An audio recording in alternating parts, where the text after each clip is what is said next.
Conjunctions and interjections के बारे में जानना चाहते हैं? देरी किस बात की, चलिए शुरू करते हैं। Hi friends, my name is Junaid and welcome to English partner the language hub. Conjunctions, नाम में कुछ कुछ छुपा है, यानी एक तरीके का जंक्शन। बेसिकली वो वर्ड्स जो कि एक सेंटेंस में दो वर्ड्स को या दो क्लॉजेस को या दो सेंटेंसेस को ज्वाइन करने में मदद करें, ज्वाइन कर दें, उन्हें कहते हैं कंजंक्शंस। मगर कंजंक्शंस होते क्यों हैं? वो इसलिए होते हैं ताकि आपकी भाषा और ज्यादा प्रभावकारी बने, आपकी भाषा कन्वीनियंट बने। जैसे फॉर एग्जाम्पल अगर मैं कहूं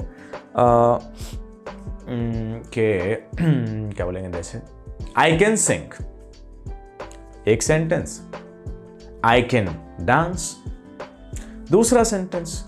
तो मैं ऐसे थोड़े ना बोलूंगा किसी को I can sing, I can dance, I can cook, मैं ऐसे बोलूंगा I can sing and dance as well as I can cook, something like this. तो इससे मेरी इंग्लिश और ज्यादा इंप्रेसिव हो गई, प्लस कन्वीनियंट हो गई। मैंने बहुत सारे शब्दों की जगह एंड लगा दिया।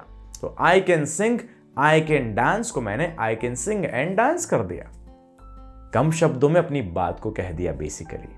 ऑलराइट, इसके कुछ टाइप्स हैं, ये देखिए। कोऑर्डिनेटिंग कंजंक्शंस, सब ऑर्डिनेटिंग कंजंक्शंस एंड कोरिलेटिव कंजंक्शंस। और ये इसके कुछ एग्जांपल्स देता हूं आपको, जैसे कि बट, वेदर, वेदर मौसम वाला नहीं, WHETHER वाला वेदर। इसके अलावा आपका बिसाइड्स, एंड, ऑल्दो, ऐसे बहुत सारे एग्जाम्पल्स हैं जो कि कंजंक्शंस की तरह, मतलब कंजंक्शंस हैं और वो सेंटेंसेस में इस्तेमाल होते हैं। एक और एग्जाम्पल देता हूं, जैसे कि I can come to you but I stay far off. मैं तुम्हारे पास आ तो सकता हूं लेकिन बहुत दूर रहता हूं। तो लेकिन, हिंदी में लेकिन जो है ना, लेकिन आपका कंजंक्शन। Got it? सो इस तरीके से आप कंजंक्शंस को पढ़ सकते हैं इंग्लिश पार्टनर के साथ। अब आइए इंटरजेक्शंस पे आते हैं। ये भी पार्ट्स ऑफ स्पीच का एक अंग है, बहुत ज्यादा ध्यान नहीं दिया जाता लेकिन अंग है। इसको एग्जाम्पल से समझते हैं। जैसे एग्जाम्पल के पहले मैं बताता हूँ, इसमें ना फीलिंग्स होती है, जज्बात होते हैं, एक्सप्रेशंस होते हैं। जैसे एग्जाम्पल, दो चार एग्जाम्पल देता हूँ। Hurray, we have won the match.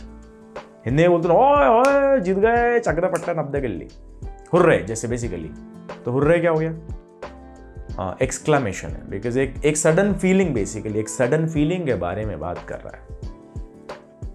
yippee, we are going on a location, location in our vacation.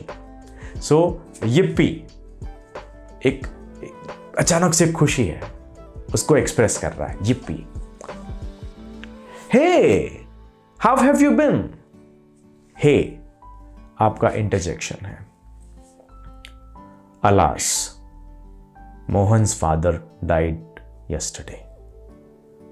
अब अलास सैडनेस के लिए, दुख व्यक्त करने के लिए यूज होता है, ये भी एक इंटरजेक्शन है। ऑलराइट, सो इंटरजेक्शन यानी कि सडन फीलिंग है, वो खुशी भी हो सकती है, गम भी हो सकता है, कभी खुशी कभी गम, कभी ज्यादा कभी कम। ऑलराइट, सो ये थे आपके parts of speech with English partner. और इनको और विस्तार में और अच्छे से समझना चाहते हैं तो हमें कमेंट सेक्शन में आइए और हमें कमेंट कीजिए। यूट्यूब वीडियो पे कमेंट कीजिए, इंस्टाग्राम पे हम मौजूद है, वहाँ पे हमसे बात कीजिए, फेसबुक पे हम मौजूद हैं, वहाँ पे हमसे बात कीजिए। एंड घर बैठे बैठे अगर आप अंग्रेज़ी सीखना चाहते हैं या अपनी अंग्रेज़ी को इम्प्रूव करना चाहते हैं, do connect with us. Thank you so much for watching this video. Stay connected and keep learning, and also please do take a very good care of yourself in this pandemic time.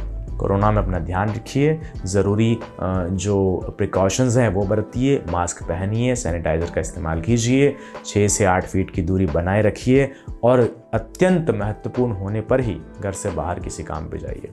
Thank you so much, stay blessed guys.